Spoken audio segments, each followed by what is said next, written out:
그때 노 대통령이 뭘 했길래 국기문란이라는 소리를 썼을까요? 아니 탄핵은 그럴 때 하는 거다. 헌재에서는 그걸 이제 각하시켰으니까. 그렇구나. 그때 그 노무현 대통령이 탄핵 국기문란이 아니란 얘기였죠. 그건. 열린우리당이 이길 수 있다면 할 수 있는 일을 다 하고 싶다. 그 말 때문이잖아요. 그러니까. 근데 그런 식으로 따지면 박근혜 대통령은 더 많이 하셨죠. 그러니까 이게 지금 만약 이 방송을 어떤 보수 지지자분들이 들으신다면은 이 똑같은 행위를 노무현 대통령이 했을 때를 생각해 보면은 이미 답이 나올 거예요. 탄핵했죠. 그렇죠. 근데 지금 아까 좀 전에 그 정호성 비서관 얘기가 나왔지 않습니까? 네. 실제로 그 최순실 씨하고 박근혜 씨의 연결고리 또는 두 사람 사이를 살뜰히 챙겨주는 사람으로 정호성 씨가 얘기가 나오고 있는 그 거잖아요. 사람뿐만 아니고 그 인터뷰 3인방? 3인방이 전부 최순실 그렇죠. 그렇긴 하죠. 뿐이었다. 근데 이거 보시면요. 이렇게 되는 거죠. 최순실 씨가 정윤회 씨하고 결혼해서 정윤회를 그 정치 시작하는 박근혜 의원 될 박근혜 후보에게 소개하잖아요. 그리고 그 정 씨가 문고리 3인방을 추천해요. 라인업 한 거죠. 네. 그러니까 결국은 박근혜 대통령은 문고리 3인방에게 늘 둘러싸여 있었잖아요.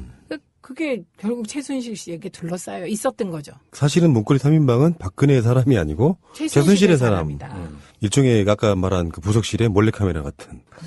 그러니까 이쯤에서 이 모든 그 전말을 가장 그 구체적으로 얘기해 줄 수 있는 사람이 정윤회가 아닐까 싶어요. 그 정윤회 입을 열게 해야 되는데. 지금 입을 열어서 인터뷰를 했어요. 그러니까 그 인터뷰에는 뭐 크게 많은 내용들이 담겨 있지가 않고. 그리고 정윤회 아버지의 인터뷰가 더 쇼킹했죠. 최순실 어머니 뭐죠? 거기 가서 노래 불렀다. 생신잔치 가서 박근혜가 노래 불렀다. 그리고 둘이 헤어진 것도 박근혜 대통령 뜻이었다. 그다음에 거기 인터뷰에 하나 보면 제가 요거를 이제 파헤쳐야 된다고 생각하는데요. 정윤회는 초혼이고 최순실은 재혼이었다는 얘기가 나와요. 아, 그래요? 네, 나오는데 정윤회 아버지 인터뷰에. 네. 그런데 최순실이 애를 하나 데려갔다는 표현이 나왔다. 데리고 사라져요. 왔다지. 데리고 왔다. 네. 근데 그 애에 대해서 말이 다 사라져요. 그래서 그 애가 누구냐? 지금 누가 추적하고 있겠죠. 기자가.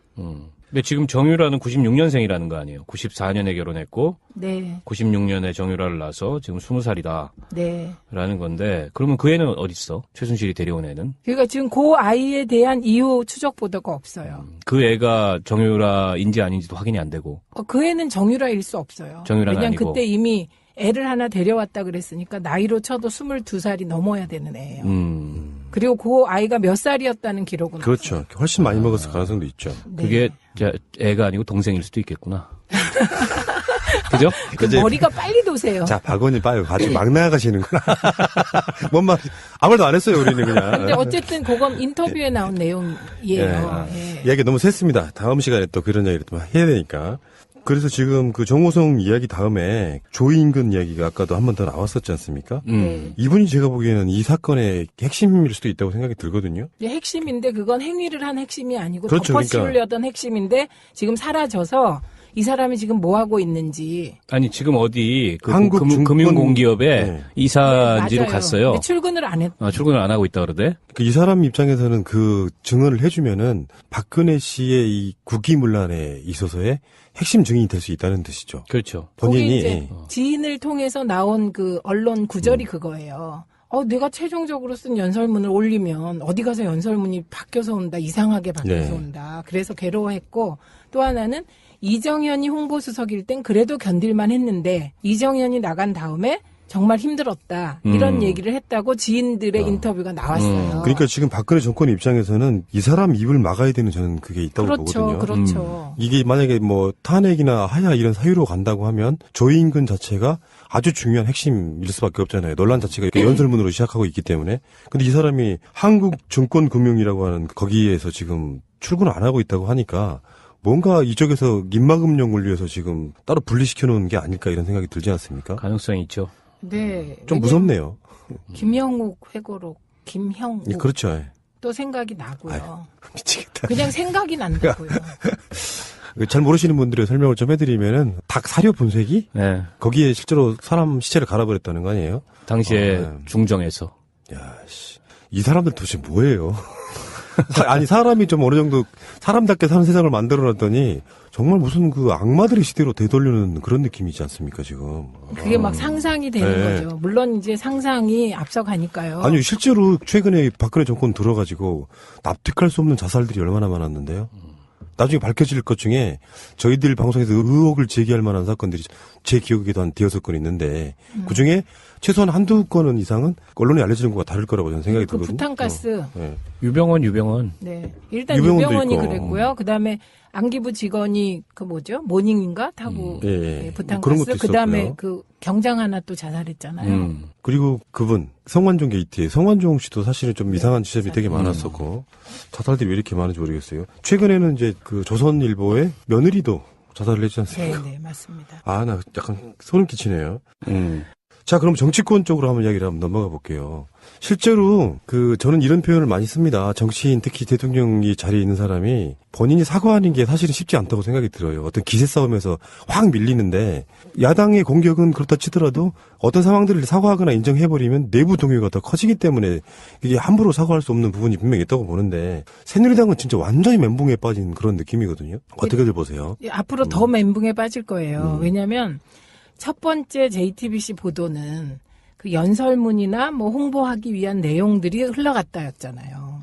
그런데 어제 JTBC 보도 훨씬 충격적이었잖아요. 군사 기밀까지도 사전에 최순실이 보고받았다는 거잖아요. 인사까지도. 그래서 민정수석, 구체적으로 민정수석까지. 그다음에 TV조선 보도는 어쨌든 3급 행정관과 청와대 공직자들이 최순실의 시중을 들고 막 정말 그 시녀와 공주 같은 그런 거고 표정 보셨죠? 그 화면에. 최순실 이렇게 당당한 표정이고 나머지는 비굴한 표정으로 이렇게 시중 드는. 근데 오늘은 뭐가 나올까?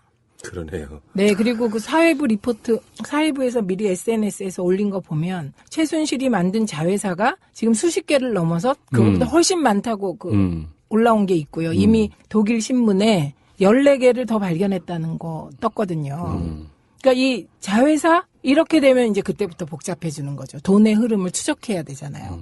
그러니까 그게 결국에는 비자금 조성해서 비자금 빼돌린 그런 루트로 만든 페이퍼 컴퍼니들일 가능성이 매우 높고 그 비자금 속에는 최순실의 비자금도 있을 수 있겠지만 최순실의 비자금이 아닌 비자금도 있을 수 있고 그래서 스위스로 도망할 가능성도 굉장히 높다. 왜냐하면 스위스 같은 경우에는 그런 비밀 계좌의 천국이잖아요. 예. 국제적인 제재를 받고 있음에도 불구하고 여전히 스위스는 그런 은밀한 돈들이 모여드는 지역이기 때문에 또 독일하고 국경도 접하고 있고 그건 하나 경계해야 될 요소인 것 같고 저는 새누리당의 지금 친박들 또 맹렬 친박들 강경 친박들이 지금 어떤 심정일까. 대표적으로 예를 들자면 최경환, 서청원 그리고 조원진, 김진태, 예, 그러고 보니까 김태흠, 이장우 이런 자들이 어떤 심정일까? 이 과정에 좀 이상한 걸 제가 발견했어요. 예. 김진태는요, 부검, 백남기 선생 부검하라고 오늘 인터뷰를 했어요. 오늘 또? 네. 기자회견 했어요, 정론관에서. 그래갖고 그게 떠다니더라고요. 그런데 지금 보니까요, 서청원 의원 멘트가 하나도 안 나왔죠. 언론에 나온 거 보셨어요? 못 보셨죠? 예. 이장우 멘트 나온 거 보셨어요? 없어요. 김태흠 없죠. 없어요. 최경환 있었나요? 최경환은 이미 언론에 사라진 지가 오래됐고 그래서 저는 이자들의 지금 심정은 일제 패망을 마주한 친일 앞잡이들의 심정이 아닐까. 그렇잖아.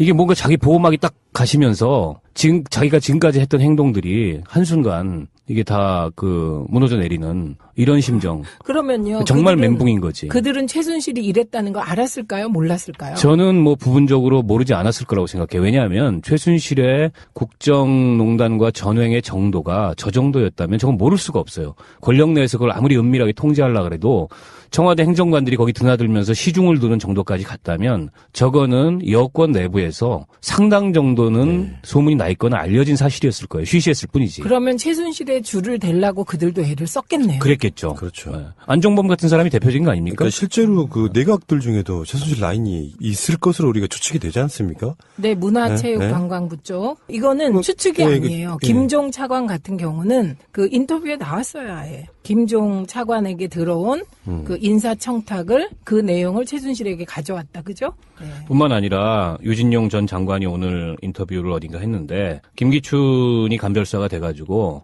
1급 6명을 날렸다. 제가요, 대정부 질문에서 김종덕 문화부 장관에게 6명 사표 냈지? 사표 냈다고 하더라고요. 근데 그 중에 1명이 구제받았어요. 그런데 그 1명이 한양대 출신이었어요. 그래갖고 요걸 그대로 물어봤어요. 사표 받았죠? 일괄 사표 받았다. 1명이 구제됐죠? 그 한 명이 어느 대 출신입니까? 그러니까 한양대요. 거기까지 제가 질의한 적이 있어요. 그럼 한양대는 왜 문제가 됐냐? 김종 차관의 인맥이라는 거죠. 한양대. 거기가 한양대 출신이요? 네. 이런 상황들로 미루어 봤을 때 권력 내부에서는 이게 꽤 알려진 사실이었을 거고 지금 이렇게 이 한번 본물이 터지니까 그동안 알려지지 않았던 사실들이 일파만파 본물처럼 터져 나오는 것도 그동안 이 입을 닫고 있던 사람들이 더 이상 입 닫고 있을 이유가 없잖아, 지금 보면. 네. 저는 뭐가 더 나올지도 모른다. 근데 뭐가 더 나올지 모른다고 생각하니까 무서워.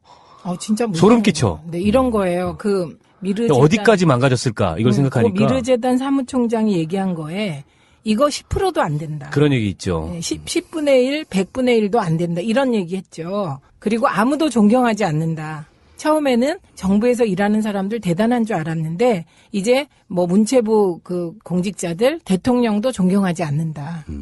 아니 문체부 공직자들이라는 사람이 그리고 청와대 그 수석이나 비서관이라는 사람들이 제대로 말도 안 되는 최순실 앞에서 머리 조아리고 굽신굽신하고 거기에 줄대려고 그러고 그걸 목격하면은 당연히 이 권력의 무게라는 거에 대해서 회의적인 생각이 들 수밖에 없지 않겠어요? 예, 그 친박의 핵심이라고 하는 사람들이 대부분 정치적 위치에서 보면은 뭐 박근혜라는 사람을 존경하고 따라서 어떤 자발적인 어떤 존경심으로 움직였던 사람들이 아니고 박근혜 뒤에 있는 박정희 아우라를 빌어갖고 정치를 했던 사람들이잖아요. 그런 사람들 이름하여서 저는 이제 기회주의자 이렇게 보는데 사실 전에 제가 우리 방송으로 수도 없이 했던 이야기 중에 하나 그런 거였어요. 박근혜가 권력을 잃으면 가장 먼저 떠날 사람들이 박근혜에 가장 가까웠던 정치인들일 거라고 본다.